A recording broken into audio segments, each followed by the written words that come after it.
Hello hello hello সকল class 11th স্টুডেন্টকে toppers বাংলায় স্বাগত জানাই। আমরা আগে যে টপিক কমপ্লিট করেছিলাম সেটা হচ্ছে প্রদক্ষিণ দ্রুতি এবং প্রদক্ষিণ কাল। কোনো উপগ্রহ যদি ঘুরতে থাকে বা কোনো গ্রহ যদি সূর্যের চারিদিকে ঘুরতে থাকে, তার প্রদক্ষিণ কাল আর তার প্রদক্ষিণ দ্রুতি কি হবে সেটা আমরা বের করেছিলাম। ধরো পৃথিবী ঘুরছে সূর্যের চারিদিকে, বুধও ঘুরছে, বুধ ঘুরছে সূর্যের চারিদিকে। তো দুজনের কক্ষপথ আলাদা, দুজনের আর আলাদা। এই যে আর আছে বৃত্তাকার পথ নিয়ে আমরা সলভ করেছিলাম, এই আর আলাদা।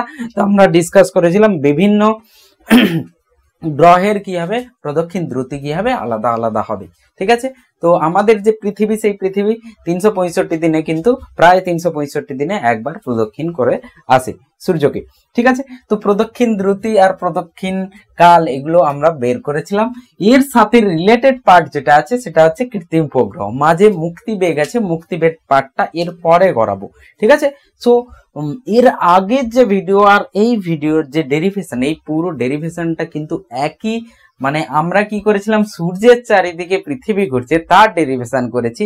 সেটা একই ভাবে কি হবে, পৃথিবীর চারিদিকে যদি চন্দ্র ঘোরে, কোনো উপগ্রহ ঘোরে, তার জন্যও কিন্তু একই থিওরি লাগবে। সেই জন্য একসাথেই কিন্তু এটা নেওয়া হয়েছে। ঠিক আছে, তো আশা করছি তোমরা ভালো করে পড়ছো, লিখে লিখে পড়ছো। তো লিখে লিখে পড়ছো এবং তোমাদের মনে থাকছে জিনিসগুলো। যদি না মনে থাকে আর একবার করে তোমরা লিখে নেবে, দেখবে তোমাদের আবার কিন্তু জিনিসগুলো মনে থাকছে বা ডেরিভেশন গুলো মনে থাকছে। তো শুরু করা যাক। আজকে যে পার্টটা হচ্ছে কৃত্রিম উপগ্রহ।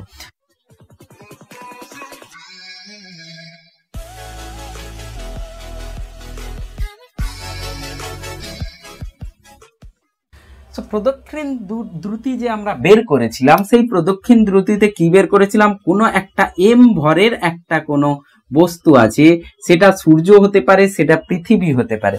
যদি চন্দ্র আর পৃথিবী ধরা হয়, চন্দ্র যদি পৃথিবীর চারিদিকে ঘোরে তাহলে এটা পৃথিবী হয়ে যাবে, আর তার চারিদিকে যে ঘুরছে সেটা কি হয়ে যাবে, চন্দ্র হয়ে যাবে, উপগ্রহ। যদি এটা সূর্য হয়, এটা যদি সূর্য হয় তাহলে এটা পৃথিবী হবে, আর্থ। সূর্য আর পৃথিবী হলে তাহলে কি হবে, এখানে আমার ভর কার আসছিল, ভর যাকে কেন্দ্র করে প্রদক্ষিণ করা হচ্ছিল তার ভর আসছিল। তার মানে যে ঘুরছে গোল গোল করে তার কিন্তু ভর আসছিল না। আর এদের থেকে কেন্দ্রের যে দূরত্ব, সেই দূরত্ব কিন্তু আর ছিল। ঠিক, সো এম যেটা এসেছিল সেটা এইটা পৃথিবী হতে পারে, বা কোনো অন্য কোনো পাথর হতে পারে, বা মশা হতে পারে। ঠিক আছে, ছোট্ট একটা মশা এরকম করে ঘুরছে। ঠিক আছে, তো মানে এটাই বোঝানোর চেষ্টা করছি, পৃথিবীও ঘুরুক আর মশা যদি সূর্যের চারিদিকে ঘোরে তাহলেও কি হবে, প্রদক্ষিণ কাল কিন্তু ওই মশার ভরের উপর বা পৃথিবীর ভরের উপর কিন্তু নির্ভর করছে না, যার চারিদিকে ঘুরছি তার ভরের উপর নির্ভর করছে। আর তার দূরত্ব, তার কেন্দ্র থেকে কেন্দ্রের যে দূরত্ব আছে সেই দূরত্বটা এটা। এবার আমি যদি কোন গ্রহের কৃত্রিম উপগ্রহের দেখি, সেখান থেকে আমরা সময়কালও বের করে নিয়েছিলাম। ঠিক, তো এখান থেকে আমরা কি বের করতে পারি, এখান থেকে আমরা কোন গ্রহের ভর বের করতে পারি। এটা এম লিখছি, কোন ধরে নাও সূর্য আছে আর পৃথিবী আছে, আর সূর্য আর পৃথিবী, আর এখানে পৃথিবী আছে, পৃথিবী আর চন্দ্র আছে। ঠিক, আগের দিন করা হয়ে গেছিল। ঠিক, তো পৃথিবী আর চন্দ্র আছে, তার মানে আমি যদি চন্দ্র আর পৃথিবী নিই তাহলে এইখানে যে জি এম, এই যে ভরটা আছে পৃথিবীর ভর হয়ে যাবে, সেখান থেকে আমি চন্দ্রের ভিটা পেয়ে যাব। আর চন্দ্র আমরা জানি যে 27 দিনে একবার করে ঘোরে প্রায়, তো সময়কাল হচ্ছে 27 দিন। তো সেকেন্ড করে নেবো, দিয়ে আমি পৃথিবীর ভর কিন্তু এখান থেকে আমি বের করতে পারবো। কেউ বলবে স্যার আমি সূর্যের ভর বের করতে চাই, তাহলে আমাকে সূর্যের চারিদিকে কে ঘুরছে তাকে নিতে হবে, সে কত সময়ে সূর্যের চারিদিকে ঘুরছে সেটা আমাকে বের করে আমাকে ভ্যালু বসিয়ে এদের দুজনের যে দূরত্ব আছে সেই দূরত্বটাও প্রয়োজন। তো এই যে দূরত্ব আছে, এই দূরত্ব হচ্ছে কেন্দ্র থেকে কেন্দ্র দূরত্ব। যেহেতু আমরা কৃত্রিম উপগ্রহ পড়বো, তো আমরা কি নেব, পৃথিবী আর চাঁদ। মানে আমাকে যে কেন্দ্রে যে থাকবে সে হচ্ছে পৃথিবী। তো এটা পৃথিবী, এই পৃথিবীটাকে একটু বড় বানাচ্ছি। ঠিক, সো এটা হচ্ছে আমাদের পৃথিবী।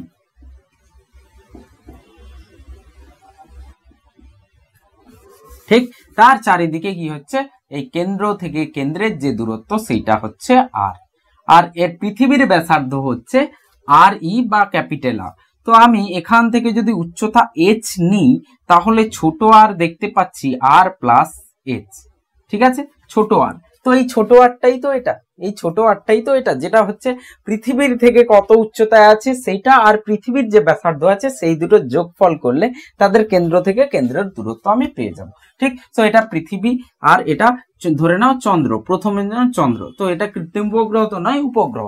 চাঁদ আমাদের পৃথিবীর একটা উপগ্রহ, যেটা হচ্ছে ন্যাচারাল, প্রাকৃতিক। ঠিক, এটা কৃত্রিম, কৃত্রিম নয় কিন্তু, আর্টিফিশিয়াল নয়। সো আর্টিফিশিয়াল, আমরা চাঁদ ঘুরছে দেখলাম, সেই চাঁদ যদি ঘুরতে পারে তাহলে আমরা সেই একই, আমরা কোনো গতিবেগ, আমরা কোনো নির্দিষ্ট একটা দূরত্বে যথাযথ একটা গতিবেগ দিয়ে অন্য কোনো উপগ্রহকে, আর্টিফিশিয়াল যেটা কৃত্রিম, আমরা নিজে বানিয়ে কিন্তু পাঠাতে পারি এবং সেটা কিন্তু পৃথিবীর চারিদিকে ঘুরতে পারে। ঠিক, তাহলে আমরা কার থেকে এই শিক্ষাটা নিচ্ছি, যে চাঁদ যদি পৃথিবীর চারিদিকে ঘুরতে পারে তাহলে আমরা ওই সমমানের, মানে আমরা কোনো অন্য কোনো কৃত্রিম উপগ্রহ বানিয়ে কিন্তু পৃথিবীর চারিদিকে ঘোরাতে পারি।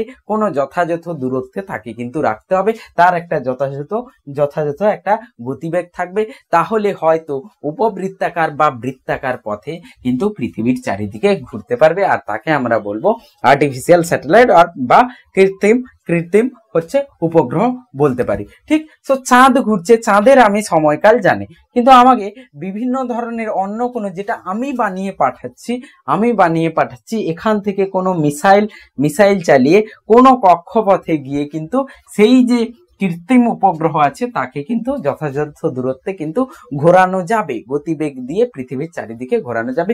এবং সেখান থেকে আমরা কি কি ডাটা কালেক্ট করতে পারি, এগুলো এই জন্য করা হয়, আবহাওয়া প্রাকৃতিক অ্যাটমসফিয়ারের যে ওয়েদারের যে কন্ডিশন সেগুলো জানার জন্য আমরা কিন্তু এই যে কৃত্রিম উপগ্রহ আমাদের নিজেদের ব্যবহারের জন্য কিন্তু তাকে আমরা ব্যবহার করতে পারি। ঠিক আছে, তো চন্দ্র হয়তো অনেক দূরে আছে, কিন্তু আমি চাইছি কোনো একটা কৃত্রিম উপগ্রহ এই পাশাপাশি থাকবে, সেই আমাকে কি করবে, আবহাওয়ার যে নির্দিষ্ট সময়ে, মানে যে কোনো সময়ের আবহাওয়ার যে অবস্থা, সেই অবস্থা কিন্তু আমি এই থেকে আমরা পেতে পারি, এই কৃত্রিম উপগ্রহ থেকে কিন্তু আমরা পেতে পারি। তো বুঝতেই পেরেছো যে অ্যাকচুয়ালি মানে কি করার চেষ্টা হচ্ছে, বা তার সময়কাল বা তার গতিবেগ কিভাবে বের করা হবে। সো দেখা যাক, সো এখানে আমরা পৃথিবীর থেকে আমি চন্দ্র নিচ্ছি না, এটা কোনো অন্য একটা আমি কৃত্রিম উপগ্রহ যার ভর হচ্ছে m, তাকে h দূরত্বে কিন্তু আমরা কোনোভাবে মিসাইল দিয়ে ওই কক্ষপথে পৌঁছে দিয়েছি। ঠিক আছে, সো ভূপৃষ্ঠ থেকে যার উচ্চতা হচ্ছে h, তাহলে আমরা প্রত্যেক এই যে প্রদক্ষিণ দ্রুতি হবে, সেই প্রদক্ষিণ দ্রুতি কেমন হবে, তো তোমাকে যদি ক্যালকুলেশন করতে দেয় যে প্রুফ করে দেখাও v হচ্ছে এটা আর t হচ্ছে এটা, তাহলে আমরা একইভাবে করব। এই যে ঘুরছে গোল গোল করে, এখানে কোনো v হবে, তো v যদি হয় বাইরের দিকে হয়ে যায় mv²/r অপকেন্দ্র বল, আর ভেতরের দিকে আকর্ষণ বল কি হচ্ছে gmm/r²। এই দুটো সমান হবে mv²/r আর gmm/r²। আমি কিন্তু আবার প্রুফটা করছি। ঠিক, সো কেটে যাবে আর আর কেটে যাবে, সো ভি হয়ে যাবে gm/r। সো কোন এমটা বাঁচছে, যেটা কেন্দ্র মানে পৃথিবীর এমটা বাঁচছে, আর এই আরটা হচ্ছে r+h। সো আমরা gm/r+h লিখে নিতে পারি। সো এটা হচ্ছে প্রদক্ষিণ দ্রুতি। কোনো h উচ্চতায়, ভূপৃষ্ঠের কোনো h উচ্চতায় যে গ্রহ ঘুরতে চাইছে, কৃত্রিম উপগ্রহ যে ঘুরতে চাইছে, তার গতিবেগ হচ্ছে এটা। ঠিক, তাহলে প্রদক্ষিণকাল কি হবে, প্রদক্ষিণকালে আবার আমরা বের করব যে এইভাবে গোল করে ঘুরছে, তাহলে দূরত্ব অতিক্রম করছে 2πr আর নিচে হচ্ছে v। সো ভাগ করে ফেললে আমরা পেয়ে যাব 2π√r³ সো এবার r³ তে আমরা কি বসিয়ে ফেলবো, r³ তে r+h³/gm।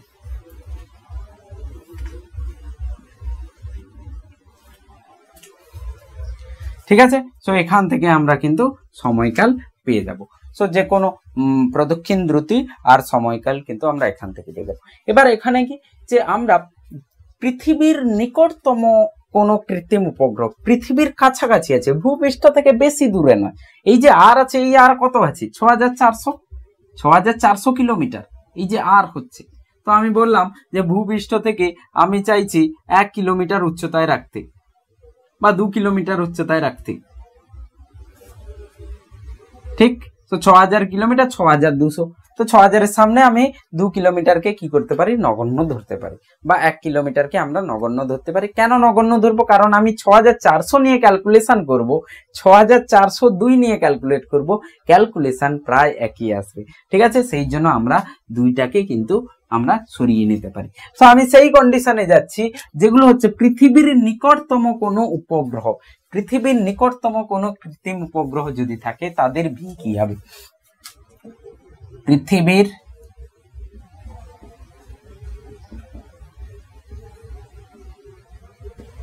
নিকটতম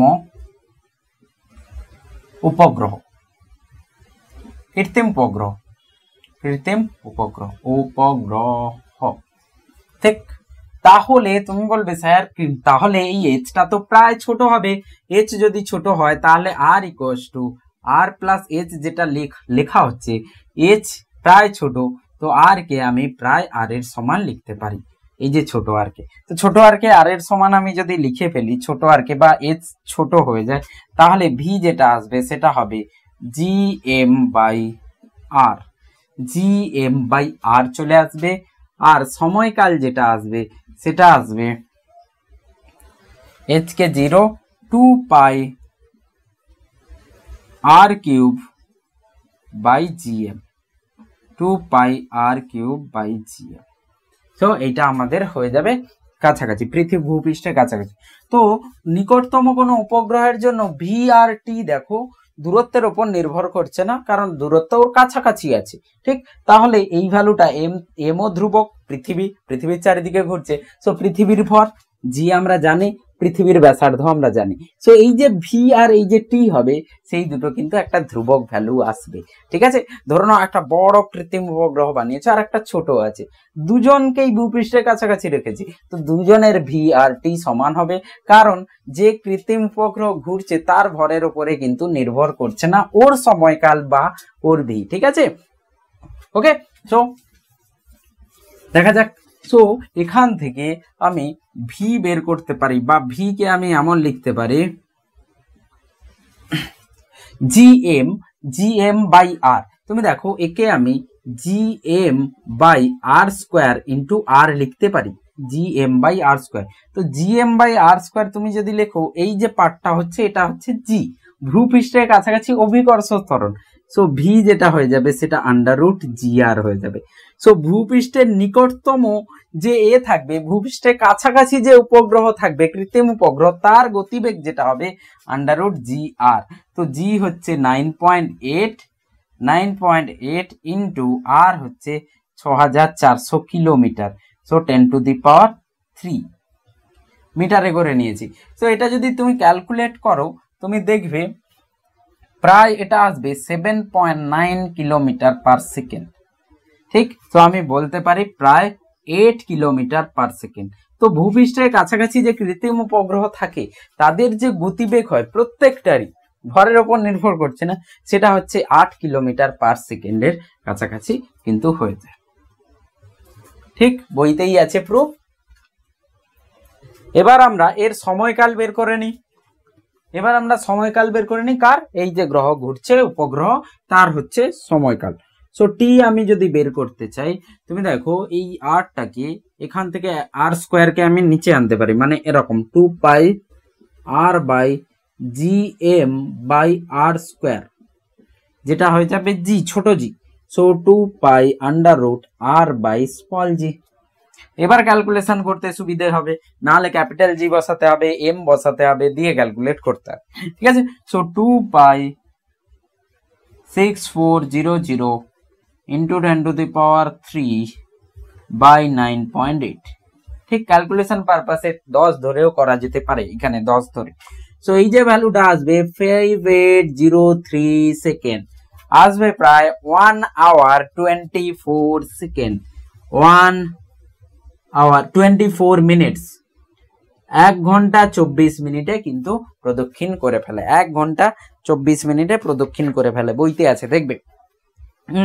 1 ঘন্টা 24 মিনিট 38 সেকেন্ড, 5078, 5078 আসছে, 5078। তো এখানে যে ভ্যালুটা আসবে, এখানে যে ভ্যালুটা আসবে 5078 সেকেন্ড। সো প্রায় আসবে 1 আওয়ার 24 মিনিটস, 1 আওয়ার 24 মিনিট, 1 ঘন্টা 24 সেকেন্ড আসবে।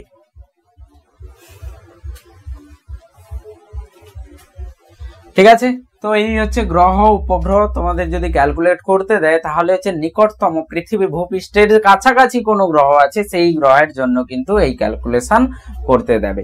ঠিক আছে, এবার আমরা যে পার্টটা পড়বো সেই পার্টটি হচ্ছে ভূসমলয় উপগ্রহ বা ভূসমলয় ভূস্থির উপগ্রহ। ভূসমলয় উপগ্রহ বা ভূস্থির উপগ্রহ কাকে বলবো? ভূস্থির মানে পৃথিবী পৃষ্ঠ মানে ভূমি থেকে কি হবে, সেই উপগ্রহকে স্থির মনে হবে। তুমি ভেবে দেখো, একটা উপগ্রহ বা গ্রহ সেটা ঘুরছে, ঠিক আছে, পৃথিবী উপগ্রহ, পৃথিবীর যে উপগ্রহ আছে সেটা কি হচ্ছে পৃথিবীর চারিদিকে ঘুরছে, সেটা স্থির মনে হবে। সেটা কেমন হতে পারে? ধরে নাও একটি বস্তু চলছে, সেটা স্থির কিভাবে মনে হতে পারে? ধরো একটা বাস চলছে, সেই বাসে থাকা যাত্রী কিন্তু মনে হবে গতিশীল, কিন্তু বাসের মধ্যে থাকা অন্য কোনো যাত্রী তার কি মনে হবে? তার মনে হবে ওই বাসে থাকা অন্য যাত্রী কিন্তু স্থির অবস্থায় আছে। ঠিক একইভাবে আমাদের কি হচ্ছে, তুমি ধরো একটা নাগরদোলাতে বসে আছো, তুমি একদম কেন্দ্রতে বসে আছো, আর তার চারিদিকে এভাবে যেটা গোল করে ঘুরে, যেই নাগরদোলা গোল করে ঘুরতে থাকে, এই পাশে তুমি দাঁড়িয়ে আছো, এটা গোল করে এভাবে করে ঘুরছে, আর এই পাশে তুমি দাঁড়িয়ে আছো, মানে এটা তুমি দাঁড়িয়ে আছো আর তোমার বন্ধু দাঁড়িয়ে আছে, এ বি দাঁড়িয়ে আছে, এই প্ল্যাটফর্মটা কিন্তু ঘুরছে। ঠিক, তো তোমার সাপেক্ষে যে বি হবে, তুমিও ঘুরছো বিও ঘুরছো, দুজনে এবার যদি একজন আরেকজনকে বল ছুড়ে দাও তাহলে কিন্তু ওই অপর পাশে যে বি আছে সেও কিন্তু বলটাকে ধরতে পারবে। ঠিক আছে, আমরা বিপরীত দিকে আছি, এ আর বি বিপরীত প্রান্তে আছে, তো এ যদি বির দিকে বল ছোড়ে তাহলে কিন্তু বি সেই বলটাকে ধরে নিতে পারবে, কারণ এর সাপেক্ষে এ যেভাবেই ঘুরছে বিও কিন্তু সেভাবেই ঘুরছে। ধরে নাও এই পেন আমার চোখের সামনে আছে, আমি এই হাতে নিয়ে যদি এভাবে করে ঘুরতে থাকি তাহলে আমার সাপেক্ষে এই যে পেনটা আছে সেই পেনটা কিন্তু স্থির হবে আমার সাপেক্ষে, আমিও ঘুরছি এও ঘুরছে। ঠিক একইভাবে ধরে নাও আমি পৃথিবী আর আমার এটা উপগ্রহ, তো আমি যেইভাবে ঘুরছি এই যে উপগ্রহ আছে, এই উপগ্রহ আমার সাথেই কিন্তু ঘুরছে। তার মানে আমি যদি 30 ডিগ্রি ঘুরে যাই, আমি যদি 30 ডিগ্রি ঘুরে যাই, তাহলেও এই উপগ্রহ কি হবে 30 ডিগ্রি ঘুরে যাবে। তার মানে আমার সাপেক্ষে এই যে উপগ্রহ, এর কোনো আপেক্ষিক বেগ বা আপেক্ষিক কৌণিক বেগ কিন্তু নেই। তাহলে আমি যত সময়ে পূর্ণ আবর্তন করতে পেরে যাব, এই পেনকেও কি করতে হবে, একবার পুরো ঘুরে ফেলতে হবে।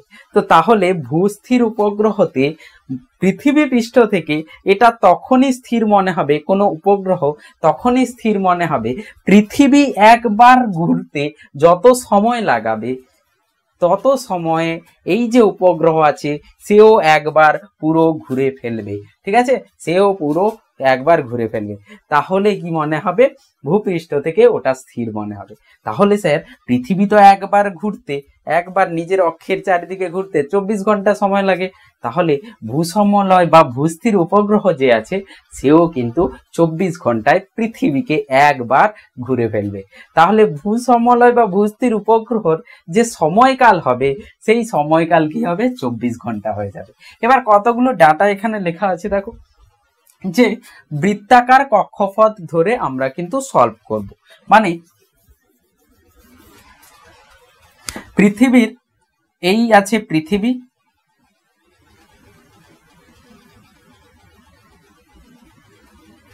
আর তার চারিদিকে এই যে উপগ্রহ আছে সেই উপগ্রহ কিন্তু ঘুরছে। তো পৃথিবী একবার পূর্ণ আবর্তন করতে, একবার নিজের অক্ষের চারিদিকে ঘুরতে 24 ঘন্টা সময় লাগে, তাহলে পৃথিবীর যে ভূসমলয় উপগ্রহ বা ভূস্থির উপগ্রহ আছে সেই গ্রহর ঘুরতে যে সময় লাগবে সেই সময়কাল হবে 24 ঘন্টা। তো 24 ঘন্টা সময় কিন্তু লাগবে, বুঝতে পারলাম। পৃথিবী যে চারিদিকে ঘুরছে, যে কক্ষপথে ঘুরবে সেই কক্ষপথকে আমরা বৃত্তাকার কক্ষপথ ধরে চলবো। তার মানে প্রথমে আমরা বলবো ভূসমলয় যে কক্ষপথ ভূসমলয় উপগ্রহ পৃথিবীর চারিদিকে ঠিক ততটাই সময় নিয়ে ঘোরে যতটা পৃথিবী একবার নিজের অক্ষের চারিদিকে ঘুরতে সময় নেয়, আর সেটা কত হয়ে যায়? 24 ঘন্টা হয়ে যায়। ঠিক তারপরে বৃত্তাকার কক্ষপথ ধরে বৃত্তাকার কক্ষপথে যে উপগ্রহ ঘুরছে সেই উপগ্রহ বৃত্তাকার কক্ষপথে ঘুরবে। কক্ষপথটি নিরপেক্ষ তলে থাকবে। নিরপেক্ষ তলে, নিরক্ষীয় তলে হবে, নিরক্ষ তলে থাকবে, সরি নিরক্ষ তল হবে, নিরপেক্ষ নয়। ঠিক নিরক্ষ তল, নিরক্ষ তলে থাকবে। তার মানে আমাদের যে নিরক্ষ তল হবে সেই নিরক্ষ তল এমন, এইটা নিরক্ষ তল, এই যে পৃথিবী, এই যে নিরক্ষ তল। সো এই তলে কিন্তু ঘুরবে। সো নিরক্ষ তল, নিরপেক্ষ না, ঠিক সরি, ঠিক। সো নিরক্ষ তলে ঘুরতে থাকবে, এই নিরক্ষ তলে কিন্তু ঘুরতে থাকবে। পৃথিবীর আহ্নিক গতির অভিমুখে ঘুরবে। ধরে নাও এটা কেন বলা হয়েছে, আমি এই যে এটা আমার উপগ্রহ, আমি পৃথিবী, তো আমি একে তখনই স্থির দেখব, আমি বাসের যাত্রীকে তখনই স্থির দেখব বাসের মধ্যে থাকা যাত্রী, সমস্ত যাত্রী একই দিকে যাবে। আমি বসে আছি পেছনের সিটে, সামনে কেউ একজন বসে আছে, দুজনে একই দিকে গেলে তবেই তো আমি স্থির দেখব। তাহলে এই পেন যদি এভাবে, আমি এভাবে ঘুরছি, পেন যদি উল্টো দিকে ঘোরে তাহলে তো আপেক্ষিক কৌণিক বেগ চলে আসবে, তাহলে কিন্তু স্থির মনে হবে না। তার মানে যেভাবে ঘুরছে পৃথিবী, যেভাবে ঘুরছে পশ্চিম থেকে পূর্বে, সেইভাবেই কিন্তু সেই অভিমুখে কাকে ঘুরতে হবে? ভূসমলয় বা ভূস্থির উপগ্রহকে সেইভাবে করেই ঘুরতে হবে। এবার আমরা ক্যালকুলেশনে আসি, যে ক্যালকুলেশন আমরা কিসের করব?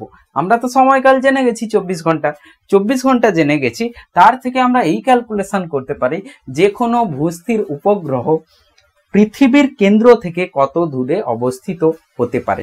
আমি কত দূরে ওই উপগ্রহকে ঘোরালে, কোন কক্ষপথের কত দূরের কক্ষপথে ঘোরালে কি হবে, তার যে সময়কাল হবে সেটা 24 ঘন্টা হয়ে যাবে। তো দেখা যাক, তো সময়কাল যদি 24 ঘন্টা হয়, আমরা তো সময়কাল সহজে বের করতে পারি। কিভাবে বের করব সময়কাল? এদের মধ্যে বল লাগবে, একটু বড় করে আঁকি। এটা হচ্ছে পৃথিবী, আর তার চারিদিকে উপগ্রহ ঘুরছে। তো যে বলটা লাগবে সেটা হবে জি, পৃথিবীর ভর এম, আর এই ছোট যে উপগ্রহ আছে তার ভর M, G M M by এই কেন্দ্র থেকে এর কেন্দ্রের যে দূরত্ব হবে সেটা আর হবে, কেন্দ্র থেকে কেন্দ্র দূরত্ব আর, আর পৃথিবীর যে ব্যাসার্ধ বড় আর নিচ্ছি। ঠিক, আর এই ভূপৃষ্ঠ থেকে আমি যদি এম এর দূরত্বকে কোনো যদি এইচ নিয়ে নিই, উচ্চতা, বা তুমি এটাকে এখানে এঁকে নাও, এই পৃথিবী আছে, এখানে আছে, এইটা হচ্ছে ভূপৃষ্ঠ থেকে উচ্চতা, আর কেন্দ্র থেকে দূরত্ব হচ্ছে ব্যাসার্ধ আর, আর এই পুরোটাকে আমরা ছোট আর নিচ্ছি, সেই ছোট আর হয়ে যাবে আর প্লাস এইচ। ঠিক, তো এদের মধ্যে যে বল লাগছে সেই বলটা কত হবে? যে বল প্রয়োগ হচ্ছে সেই বল হবে জি এম এম বাই ছোট আর এর স্কোয়ার। ঠিক, জি এম এম বাই ছোট আর এর স্কোয়ার। একে থামাচ্ছে বাইরের দিকে কি লাগছে? বাইরের দিকে অপকেন্দ্র বল লাগছে। তাহলে বাইরের দিকে অপকেন্দ্র বল কি হয়ে যায়? অপকেন্দ্র বল হয়ে যায় এই যে বাইরের দিকে, এই পার্টটাকে মুছছি আমি, বাইরের দিকে অপকেন্দ্র বল সেটা হচ্ছে M V square by R. So এই দুটো বল সমান হচ্ছে, যদি সমান হয়ে যায় তাহলে আমরা লিখতে পারি G M M by R square equals to M B square by R. So M M তো কেটে যাবে, তাহলে আর আর কেটে যাচ্ছে, সো ভি যেটা হচ্ছে সেটা হচ্ছে under root G M by R. এটা আগেও প্রুফ হয়েছে একবার, জি এম ভি হচ্ছে জি এম বাই আর। একে ছোট জি টার্মেও যদি আমি লিখতে চাই, ছোট জি যেটা হচ্ছে ভূপৃষ্ঠের জি, সেটা হয়ে যায় জি এম বাই পৃথিবীর যে ব্যাসার্ধ তার স্কোয়ার। ঠিক আছে, তার মানে জি এম কে আমরা ছোট জি আর স্কোয়ার লিখতে পারি, জি এম কে। তো এখানে আমরা বসিয়ে দিলে তুমি দেখবে ছোট জি আর স্কোয়ার বাই আর মানে আন্ডার রুট জি আর। তো যে ভি আসে কক্ষপথে সে ওই যে উপগ্রহ ঘুরছে তার ভরের উপরে কিন্তু নির্ভর করবে না। এই যে পেন আমার চারিদিকে ঘুরবে, পেনের ভরের উপরে, পেন যে ঘুরছে, উপগ্রহ ঘুরছে, তার সময়কাল বা তার বেগ, দ্রুতি, কক্ষে যে দ্রুতি, সেই দ্রুতি, প্রদক্ষিণ দ্রুতি, সেটা কিন্তু তার ভরের উপর নির্ভর করবে না। ঠিক আছে? তো এখান থেকে আমরা সময়কাল যেটা বের করি, সময়কাল হয়ে যায় 2πr/v। সো এটা করার পর আমরা সময়কাল যেটা পাই 2π, ভি বসিয়ে দিলাম, √GR। সো 2π ওপরে r/g। জি আচ্ছা আচ্ছা, এখানে বড় জি হবে, GR²। তো GR²/r, সরি ছোট আর নয়, বড় আর হবে, GR²। আর কাটবে না, আর কাটবে না। তো তাহলে এখানে যেটা হবে 2π যেটা হবে সেটা 2πr, এটা 2πr হবে, যে ছোট কক্ষপথ দূরত্ব, কক্ষপথের যে প্রদক্ষিণ দূরত্ব, যে দূরত্বটা হবে, তাহলে 2πr/v। তো আমরা যেটা পাবো এখান থেকে 2πr হচ্ছে, আর থাকবে, আর ভি আমরা বসিয়ে দেব GR²/r। সো সময়কাল যেটা আসবে, তো সময়কাল যেটা আসবে সেটা হবে 2π/GR, আর উপরে হয়ে যাবে r3/2, আর নিচে হয়ে যাবে √GR²। ঠিক? তো এখানে কোন কোন ভ্যালুগুলো আমাদের জানা আছে? 2π জানি, ছোট জি জানি, আর এর ভ্যালু জানি, সময়কাল আমরা জানি 24 ঘন্টা লাগে। তাহলে আর এর ভ্যালু আমরা সহজে বের করতে পারবো। তো সহজে আর এর ভ্যালু, যেহেতু সময়কাল পেয়ে গেছি, তো আর এর ভ্যালু দেখো পাবো, দুই পাশে আমি যদি স্কোয়ার করে দিই তাহলে t = দুই পাশে স্কোয়ার করে দিলাম, সো t² = 4π², আর এই GR-টা সরে যাবে, GR² r³ ঠিক আছে?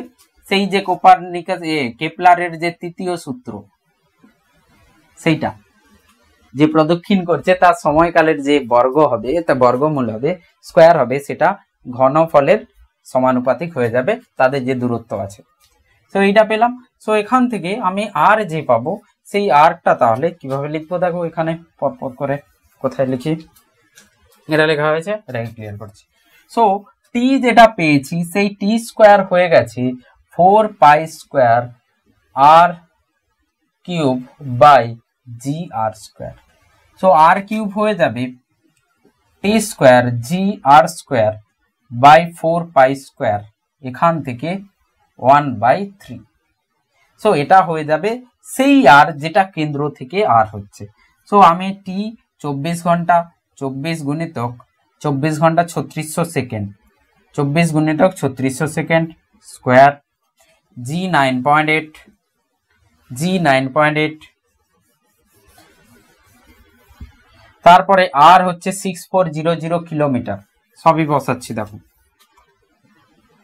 6400 কিলোমিটার আছে, তাকে মিটার বানাতে হবে, ইন্টু স্কোয়ার, তাদের আবার 1/3, আর এখানে 4 × π², অ্যারাউন্ড 10-এর কাছাকাছি আছে, π² 10-এর কাছাকাছি আছে, 10-এর কাছাকাছি আছে, দিয়ে 1/3। ঠিক? তো তোমাদের ক্যালকুলেটর আছে, ক্যালকুলেটর থেকে তুমি যদি সলভ করো তাহলে এই যে আর এর ভ্যালুটা আসবে সেটা অ্যারাউন্ড 42,000 কিলোমিটার আসবে। এখান থেকে আমি যদি বসাই 9.8 বসিয়েছি, এখানে আসবে, বইতে দেখবে এই যে ক্যালকুলেশন আসবে প্রায় 42340 কিলোমিটার, 4.234 ইন্টু 10⁴ কিলোমিটার।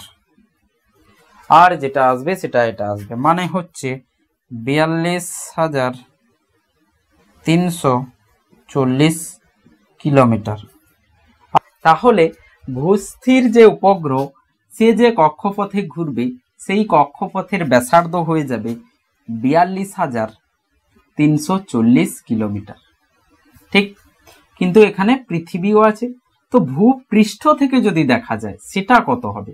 এ তো এই কেন্দ্র থেকে মানে পুরোটা R equals to R plus H. পৃষ্ঠ থেকে যে উচ্চতা হবে ভূপৃষ্ঠ থেকে সেটা কত হবে? আর মাইনাস আর।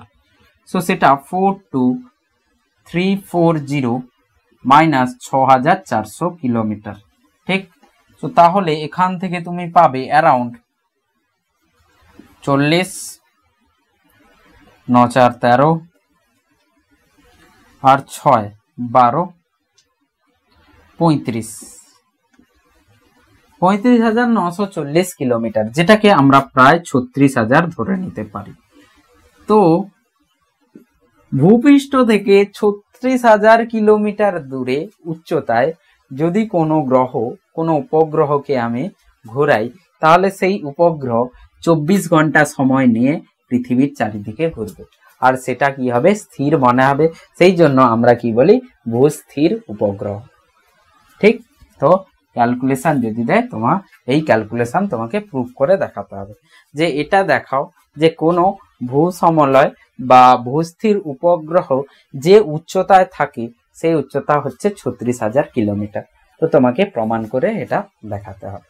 এরপর কেউ যদি জিজ্ঞেস করে যে ভূসমলয় বা ভূস্থির উপগ্রহ যে গতিবেগ নিয়ে ঘুরছে, যে প্রদক্ষিণ দ্রুতি, সেই প্রদক্ষিণ দ্রুতি কি হবে? সো প্রদক্ষিণ দ্রুতি কি হয়ে যায়? আমরা সময়কাল জানি, তো সময়কাল আমরা জানি। So V equals to 2 pi R by T হয়ে যাবে। কারণ সময় যদি এটা হয় বাই ভি করে দিলাম, তাহলে ভি কি হবে? 2 পাই আর বাই টি। এইটা হচ্ছে সেই ব্যাসার্ধ, সেই কক্ষপথের ব্যাসার্ধ যেই কক্ষপথে ঘুরছে। তো সেই কক্ষপথের ভ্যালু তো আমরা পেয়ে গেছি এখন। সো 2 পাই ইন্টু আর আমি যদি দেখি, আর হচ্ছে কেন্দ্র থেকে 42,340 কিলোমিটার, তাহলে একে মিটারে করে নিতে পারি। বাই সময় যেটা লাগবে 24 ঘন্টা, তো 24 ঘন্টাকে সেকেন্ড করে নিচ্ছি। তো এখানে তুমি সবকিছুর ভ্যালু বসিয়ে নিলে পাবে যেটা 3079 মিটার পার সেকেন্ড। ঠিক আছে, তো আমরা বলতে পারি 3000 metre per second 3 kilometre per second. এক সেকেন্ডে প্রায় অ্যাপ্রক্স 3 কিলোমিটার পার সেকেন্ডে কিন্তু ঘুরতে পারে। এরপরে আমাদের দুটো টপিক বাকি আছে, এক হচ্ছে মুক্তিবেগ, দুই হচ্ছে কক্ষপথে যে ঘুরছে তার হচ্ছে গ্রহের স্থিতিশক্তি আর গতিশক্তি। তো যে কোনো কৃত্রিম উপগ্রহের স্থিতিশক্তি আর গতিশক্তি নির্ণয় করব, তারপরে হচ্ছে আমরা মুক্তিবেগ পড়ব। চল, তো আবার আমাকে ছবি আঁকতে হচ্ছে।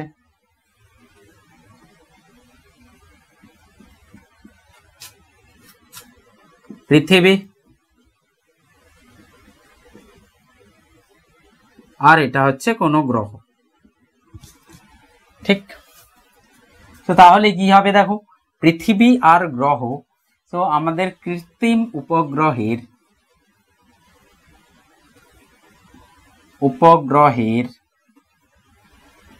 শক্তি, ঠিক যান্ত্রিক শক্তি, সেটা স্থিতিশক্তি আর গতিশক্তি দুটোই হতে পারে। ঠিক আছে, সো গ্রহ ঘুরছে, তার প্রদক্ষিণ যে দ্রুতি, সেই প্রদক্ষিণ দ্রুতি আমরা বের করা শিখেছি। ঠিক, সো কিভাবে আসতো? চোখ বন্ধ করে তুমি কিন্তু লিখতে পারবে। দেখো, GM বাই আর স্কোয়ার, কেন্দ্র থেকে কেন্দ্র আর সেটাকেই বাঁচাচ্ছে কে? MV square by R. So এটাই সমান MV square by R. So R কেটে যাবে, MM কেটে যাবে, সো ভি হয়ে যাবে √ GM বাই আর। এটা প্রদক্ষিণ দ্রুতি, এটা হচ্ছে প্রদক্ষিণ দ্রুতি। এবার আমি চাইছি এর গতিশক্তি বের করতে। তো গতিশক্তি আমরা জানি, এর যদি ভর m হয়, তাহলে এই কৃত্রিম উপগ্রহের গতিশক্তি, কাইনেটিক এনার্জি, গতিশক্তি যেটা হবে সেটা হবে ½ mv²।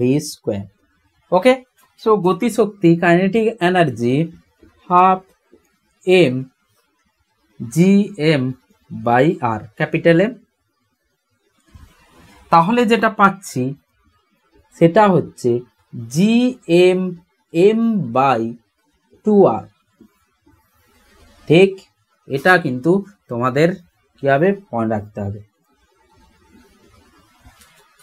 G M M by 2r। তো আমি এখানে লিখছি গতিশক্তি জি এম এম বাই 2r, এটা হচ্ছে কাইনেটিক এনার্জি, গতিশক্তি, কে ই, কে দিয়ে লিখতে পারো গতিশক্তি। যে কোনো কক্ষপথে আর ব্যাসার্ধের কক্ষপথে যদি ঘোরে, আর ব্যাসার্ধে কক্ষপথে প্রদক্ষিণ করলে তার যে গতিশক্তি হবে সেটা কি হবে, এটা। স্থিতিশক্তি কি হয়ে যাবে, স্থিতিশক্তি আমাদের হয়ে যাবে কোনো অসীম দূরত্ব থেকে একে আনতে হবে, অসীম দূরত্ব থেকে, ইনফাইনাইট অসীম দূরত্ব থেকে এখানে এনে বসাতে যে কার্য করতে হয় তাকে আমরা কি বলি, স্থিতিশক্তি। তো স্থিতিশক্তি কেমন হয়, কোনো একটা এ আছে, ভর আছে, আর একটা এম ভরের কোনো বস্তুকে আমি আর দূরত্বে নিয়ে এসেছি, তো জি এম এম বাই আর মাইনাসের সাথে, এটাই কিন্তু স্থিতিশক্তি হয়, মনে করো এটাই স্থিতিশক্তি হয়। আগে আমরা বিভব পড়েছিলাম, অভিকর্ষীয় বিভব, যেটা মাইনাস জি এম বাই আর এসেছিল। 1 কেজি ভরকে অসীম দূরত্ব থেকে আর দূরত্বে আনতে যে কার্য হয় তাকে আমরা মহাকর্ষীয় বিভব বা অভিকর্ষীয় বিভব আমরা বলতে পারি। তাহলে এম কেজি ভরকে আনতে কি হয়ে যাবে, এটা স্থিতিশক্তি হয়ে যাবে। তাহলে অসীম দূরত্ব থেকে এই গ্রহকে এখানে আনতে যে স্থিতিশক্তি লাগবে সেটা হচ্ছে আমার এটা।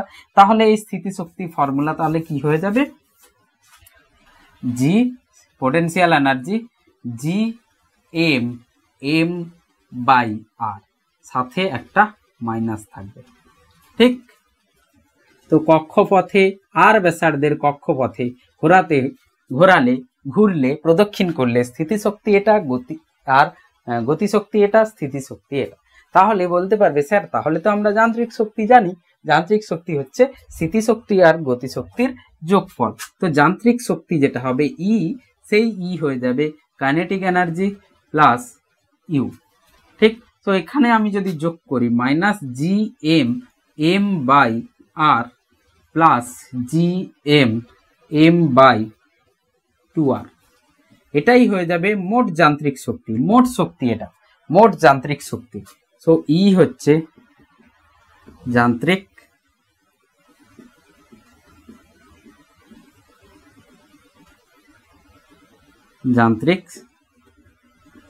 শক্তি। ঠিক, তো তাহলে এখানে দেখো তুমি যদি এ করো কত আসবে, minus G M M by 2r আসবে। সো মোট যে শক্তি হচ্ছে সেই মোট শক্তি ভ্যালু যেটা আসছে সেটা কার সমান, গতিশক্তির সমান আসছে। তো ই আর গতিশক্তি সমান, ই আর গতিশক্তি সমান মানের সাথে কিন্তু একটা চিহ্ন আলাদা হবে। ঠিক, দেখো ই আর কে, স্থিতিশক্তি আর গতিশক্তি, মোট শক্তি আর গতিশক্তি দুটোর মান সমান। স্থিতিশক্তি দেখো সব থেকে বেশি ভ্যালু হচ্ছে স্থিতিশক্তির, এখানে নিচে 2 আছে, 2 আছে। স্থিতিশক্তির যা ভ্যালু হচ্ছে তার হাফ করলে আমরা মোট শক্তি আর গতিশক্তি পাচ্ছি, ভ্যালু ওয়াইজ, মান ওয়াইজ। স্থিতিশক্তির মান গতিশক্তি আর মোট শক্তির হচ্ছে ডবল হচ্ছে, তাহলে এটা হয়ে যাবে ইউ বাই 2। ওকে, আর সাথে একটা মাইনাস হয়ে যাবে, তাই তো, না মাইনাস হবে না, কে পজিটিভ, এই দুটো নেগেটিভ, মানে এটা নেগেটিভ হচ্ছে, এটা নেগেটিভ হচ্ছে, কাইনেটিক এনার্জি নেগেটিভ পজিটিভ, হ্যাঁ এখান থেকে নেগেটিভ, হ্যাঁ এটা নেগেটিভ। এই যে গতিশক্তি আছে এর নিজেই পজিটিভ, তার আগে মাইনাস লাগিয়ে দিয়েছি, তাহলে নেগেটিভ হয়ে গেছে, তাহলে এও নেগেটিভ, এও নেগেটিভ, আর ইউ এর হাফ করলে আমরা এটা পেয়ে যাই।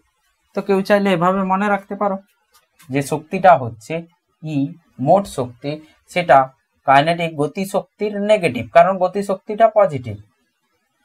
ঠিক, আর মাইনাস ইউ বাই 2 না, ইউ বাই 2, তাহলে 2e equals to minus K E minus 2ke equals to U, এটাও লেখা যায়, যেটা তোমার মনে রাখবে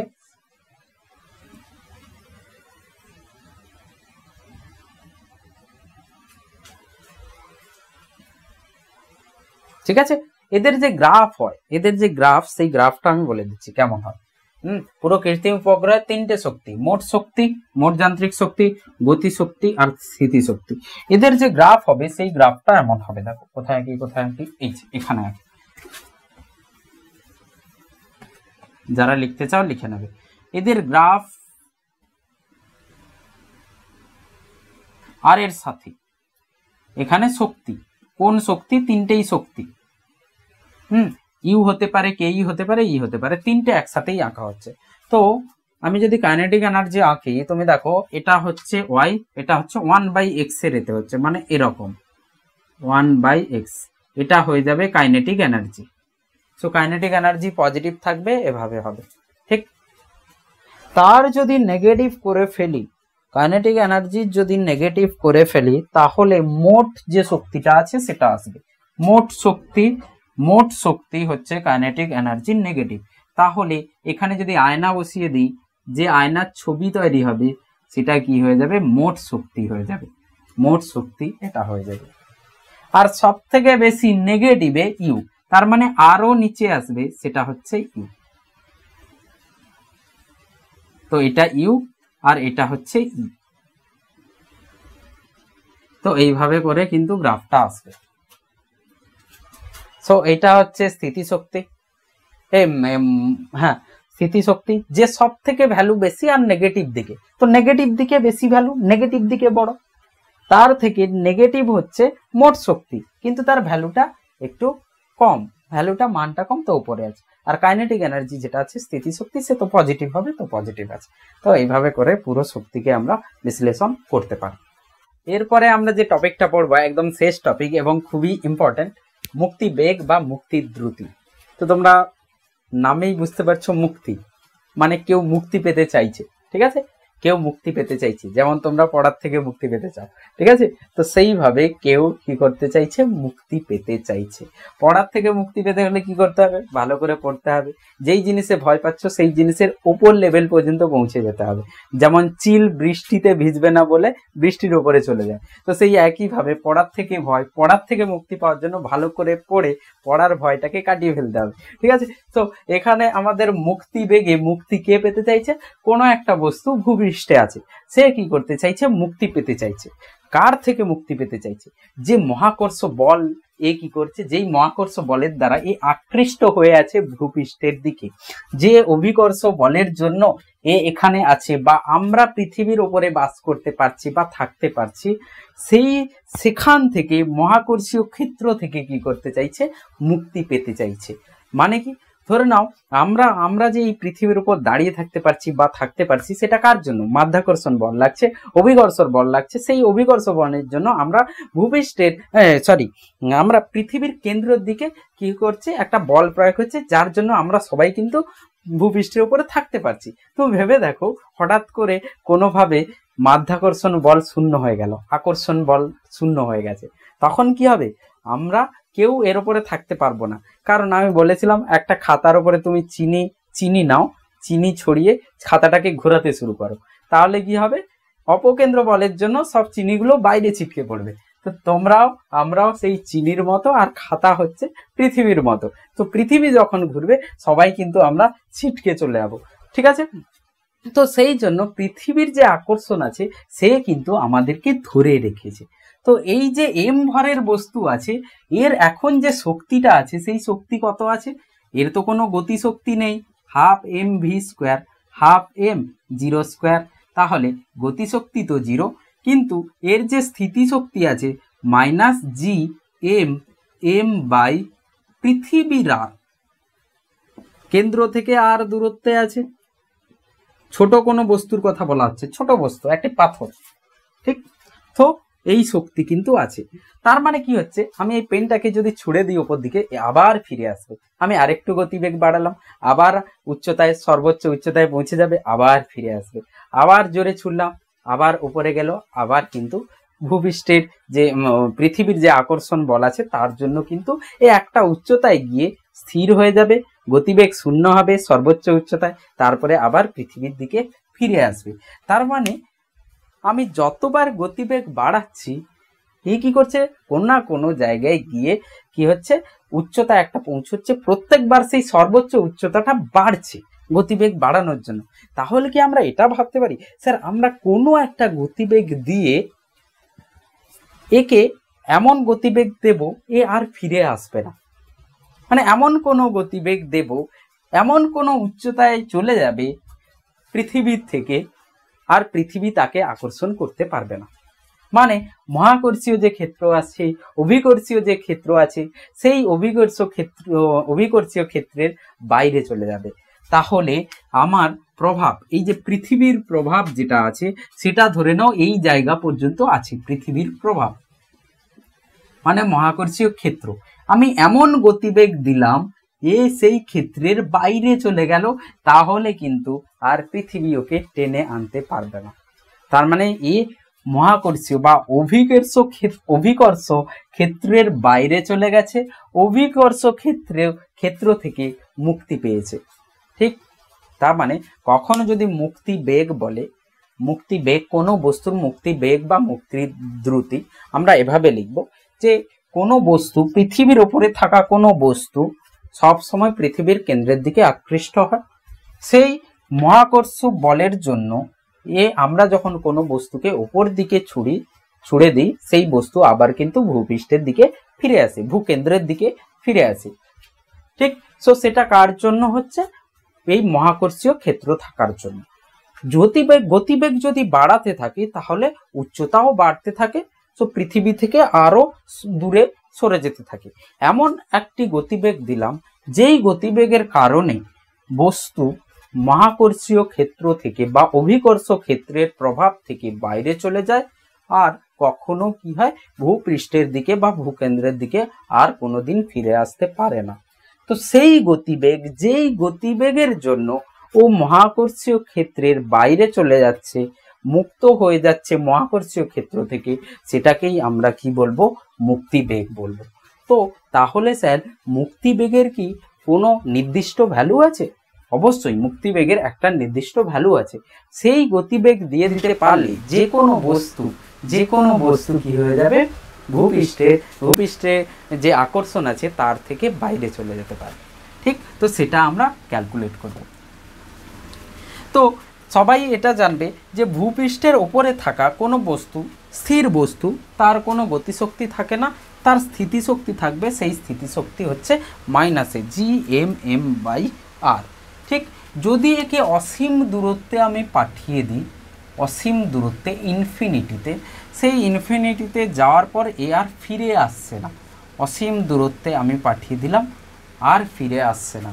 তো আর ফিরে আসছে না অসীম দূরত্বে, ইউ যেটা হয়ে যাবে, একে আমি u1 লিখছি, ke1 লিখছি। ঠিক, সো প্রাথমিক যে গতিশক্তি এটা, আর প্রাথমিক যে স্থিতিশক্তি এটা। ঠিক, সো যখন মহাকর্ষের বাইরে চলে যাবে, মানে অসীম দূরত্বে চলে যাবে, সেই দূরত্ব থেকে আর ফিরে আসতে পারবে না, তাহলে আমরা সেই u2টাকে 0 ধরতে পারি, কারণ gm/r, আর সেই rটা ইনফিনিটি। সো আমি বসিয়ে দিলে এটা 0 হবে। সো u2 0 হবে, কারণ r infinity. ke2 kinetic energy 2 গতিশক্তি, আমরা এটা ধরে চলছি অসীমে গিয়ে বস্তু থেমে গেছে।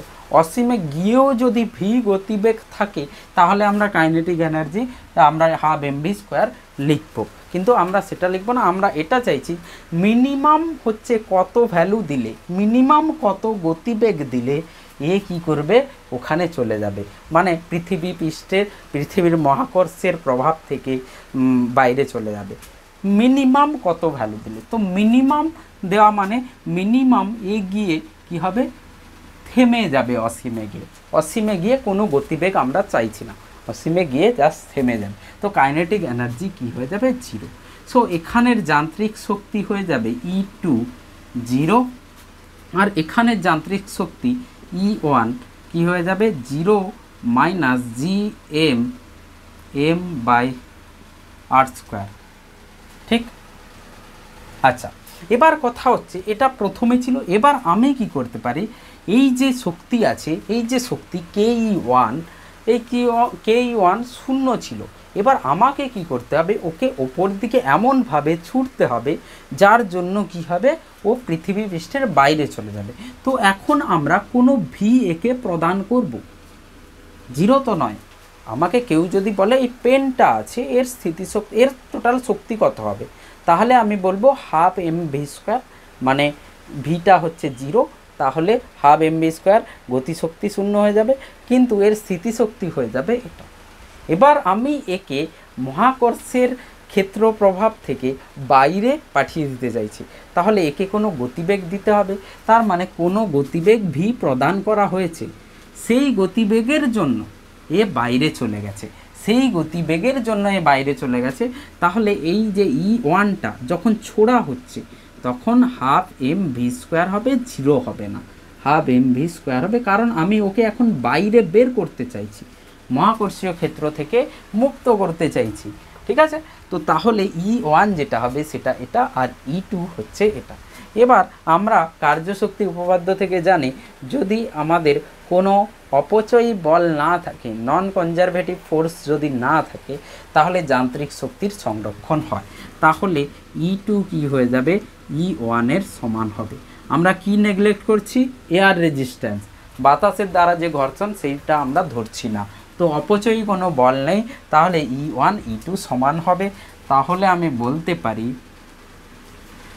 জিরো, মানে E1 ইকুয়ালস টু E2 করো, E2টা জিরো, তাহলে হাফ এম, এই ভিটাকে আমরা ভিই লিখব, কারণ এটা একটা পার্টিকুলার ভ্যালু, একটা পার্টিকুলার ভ্যালুর জন্য এটা হচ্ছে, অসীম দূরত্বে চলে গেছে। আমি 1 মিটার পার সেকেন্ড দিয়ে ছুটলে যাবে নাকি, পার্টিকুলার কোনো একটা নির্দিষ্ট একটা কোনো ভ্যালু হবে যার জন্য ও ভূপৃষ্ঠের বাইরে যেতে পারবে, সেই জন্য আমরা ভিই লিখব। কারণ একে, এই যে মুক্তিবেগ, একে এসকেপ ভ্যালোসিটি বলা হয়, এসকেপ ভ্যালোসিটি, এসকেপ মানে পালানো, পড়াশোনা থেকে এসকেপ হয়ে যাওয়া, পড়াশোনা থেকে পালিয়ে যাওয়া। ঠিক আছে, তো পড়াশোনা থেকে পালিয়ে যাওয়ার জন্য ভিও ক্যালকুলেট করতে পারো। ঠিক আছে, তো চলো, so half M V E square, half M V square, এটা হচ্ছে এই যে এম আছে সেই এম পালাতে চাইছে, মুক্তি পেতে চাইছে, তো ভি এসকেপ ভ্যালোসিটি, তো ই আমরা এখানে লিখেছি। So half M V square minus G M M by R square equals to zero. So এখান থেকে half M V E square equals to G M M by R square, তো M M কেটে যাবে, V E যেটা হবে under root 2gm by R square, 2gm by R square, তো মুক্তি বেগ যেটা হবে সেটা এটা হয়ে যাবে, তার মানে gmm by gmm by R, capital R ছিল, উল্টো লিখে দিয়েছি, এখানে স্কোয়ার লিখে দিয়েছি, আর আর লিখবে আর, gmm বাই আর হয়ে যাবে। ঠিক আছে, সো মুক্তিবেগ ভূপৃষ্ঠ থেকে স্থির আছে, সেখান থেকে মুক্তিবেগ এটা হয়ে যাবে, এটা। তো এটাকে আমরা যদি এর টার্মে লিখতে যাই, ছোট জির টার্মে, ছোট g, g equals to G M by R square, তাহলে G M by R square যদি করতে চাই, একটা নিচে আর মাল্টিপ্লাই করব, ওপরে আর মাল্টিপ্লাই করব, সো আসবে V E equals to 2gm by R square, আর একটা আর ওপরে মাল্টিপ্লাই করে দিয়েছি, গুণ করে দিয়েছি, তো আর আর কেটে গেলে ঘুরে এটাই আসবে, তো জিএম বাই আর স্কোয়ারকে জি লিখতে পারি, তাহলে 2 ছোট জি আর। সো ভূপৃষ্ঠ থেকে কোনো বস্তুকে যদি ছুটতে হয় তাহলে যে গতিবেগ দিতে হবে সেটা হচ্ছে 2gr, 2 আন্ডার রুট 2gr, তাহলে সেই ভ্যালুটা কত চলে আসবে, V equals to 2 into 9.8 into R 6400, তিনটে জিরো আরও মিটারে করতে হবে, আরও তিনটে জিরো, আরও তিনটে জিরো। সো এখান থেকে যেটা আসি 11.2 কিলোমিটার পার সেকেন্ড আসে, এক সেকেন্ডে যদি 11.2 কিলোমিটারে কাউকে ছুড়ে দেওয়া হয়, এই পেনকে ছুড়ে দেওয়া হয়, তাহলে কী হবে, সে মুক্তি পেয়ে যাবে, ভূপৃষ্ঠের বাইরে চলে যাবে। তুমিও যদি পড়াশোনা থেকে মুক্তি পেতে চাও, এসকেপ ভ্যালোসিটি, ঠিক আছে, তো 11.2 কিলোমিটার পার সেকেন্ডে যদি ছুড়ে দেওয়া হয় কাউকে, সে পৃথিবী পৃষ্ঠ থেকে বাইরে চলে যাবে, তো এটা হচ্ছে এসকেপ ভ্যালোসিটি। ঠিক, সো কখনো কখনো এরকম কোশ্চেন করে যে পৃথিবীর কাছাকাছি কোনো উপগ্রহ পৃথিবীর কাছাকাছি পৃথিবী আছে, তার কাছাকাছি কোনো উপগ্রহ আছে, সেই উপগ্রহের প্রদক্ষিণ দ্রুতি আর এই যে ভিই আছে তার অনুপাত কত হবে? প্রদক্ষিণ দ্রুতি আর মুক্তিবেগের অনুপাত কত হবে? পৃথিবীর কাছাকাছি যে গ্রহগুলো থাকে সেই গ্রহগুলো কত গতিবেগ নিয়ে ঘোরে? ভি নট হয়ে যায় অরবিটাল স্পিড ভি নট লিখেছে জি এম বাই ছোট আর হয়, ছোট আর হয়ে যায় আর প্লাস এইচ। তো এইচ যদি ছোট হয়, পৃথিবীর ভূপৃষ্ঠের কাছাকাছি যদি হয়, এটা হচ্ছে ভূপৃষ্ঠ তার কাছাকাছি, তাহলে এই যে উচ্চতাটা এটাকে আমরা নগণ্য ধরতে পারি। তখন যে পৃথিবীর কাছাকাছি যে গ্রহ আছে তার হবে G M by capital R, G M by capital R. তো জি এম বাই ক্যাপিটাল আরকে আমরা লিখতে পারি জি আর স্কোয়ার বাই আর, তো হয়ে যায় আন্ডাররুট জি আর। সো পৃথিবীর কাছাকাছি কোনো গ্রহের প্রদক্ষিণ বেগ যেটা হবে সেটা V not underroot G R, আর এসকেপ ভ্যালোসিটি মুক্তি বেগ হয়ে যায় রুট টু জি আর। তো এদের অনুপাত যেটা হবে ভি এসকেপ বাই ভি ও, সেটা হয়ে যাবে রুট টু। ভি এসকেপটা বেশি হচ্ছে মুক্তিবেগ, আর এটা হচ্ছে এটা, তো এটা এই ভ্যালু হয় 1.√2 1.4 এর কাছাকাছি আসবে। ঠিক আছে।